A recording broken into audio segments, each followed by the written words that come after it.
ನೋಡಿ, ಅವನು ಆಕಾಂಕ್ಷಿ ಇರೋದ್ರಿಂದನೇ ಅವನು ಅರ್ಜಿಯನ್ನು ಹಾಕಿದ್ದಾನೆ. ಆದರೆ ಹೈಕಮಾಂಡು ಎಲ್ಲನೂ ನೋಡಿ ಕೊಡ್ತಾರೆ. ಬರೀ ಲಕ್ಷ್ಮಿಯ ಅಳಿಯ ಅಂತ ಆಗಲಿ ಅಥವಾ ಇದು ಅಂತ ಆಗಲಿ ಆ ರೀತಿ ಎಲ್ಲ ಆಗೋದಿಲ್ಲ. ಎಲ್ಲ ಮುಖಂಡರ ವಿಶ್ವಾಸ. ಇಲ್ಲಿ ಹುಬ್ಬಳ್ಳಿ ಧಾರವಾಡ ಮುಖಂಡರು ಬಹಳ ಮುಖ್ಯ, ಕಾರ್ಯಕರ್ತರು ಬಹಳ ಮುಖ್ಯ. ಇವರೆಲ್ಲರ ಅನಿಸಿಕೆ ಬೇಡಿಕೆಗಳ ಅನುಸಾರವಾಗಿ ಕ್ಯಾಂಡಿಡೇಟ್ನ ಘೋಷಣೆ ಯುವಕರಿಗೆ ಆದ್ಯತೆ ಕೊಡ್ತಾರೆ ಅಥವಾ ಹಿರಿಯರಿಗೆ ಆದ್ಯತೆ ಕೊಡೋ ಲಕ್ಷಣ 50-50 ಇಡೀ ರಾಜ್ಯದಲ್ಲಿ. ನಾನು ಬರೀ ಹುಬ್ಬಳ್ಳಿ ಧಾರವಾಡಕ್ಕೆ ಸಂಬಂಧಪಟ್ಟ ಹಾಗೆ ಮಾತಾಡೋದಿಲ್ಲ.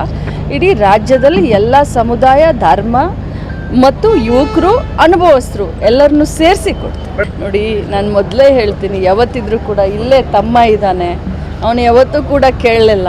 ಆದರೆ ಇಡೀ ಜಿಲ್ಲೆಯ ಮುಖಂಡರು ಸೂಕ್ತ ಅಭ್ಯರ್ಥಿ ಅಂದಾಗ ಭಾಳ ಕಷ್ಟದ ದಿನದಲ್ಲಿ 13 ಜನ MLAಗಳು, BJP MLAಗಳು, 3 ಜನ ಮಂತ್ರಿಗಳು, 3 ಜನ MP ಗಳು ಇದ್ದಂಥ ಕಷ್ಟದ ದಿನದಲ್ಲಿ ಮತದಾರರ ಆಶೀರ್ವಾದದಿಂದ ಗೆಲ್ಲಿಸ್ಕೊಂಡು ಬಂದಿದ್ದೀವಿ. ನಾವು ಯಾವತ್ತೂ ನಾನು ಹೇಳಲಿಲ್ಲ, ನನ್ನ ಮಗ ಯುವಕ ಇದ್ದಾನೆ, ಅವನು ಒಂದು ಅರ್ಜಿಯನ್ನು ಕೊಟ್ಟಿದ್ದಾನೆ ಜನರ ಒತ್ತಾಯದಿಂದ.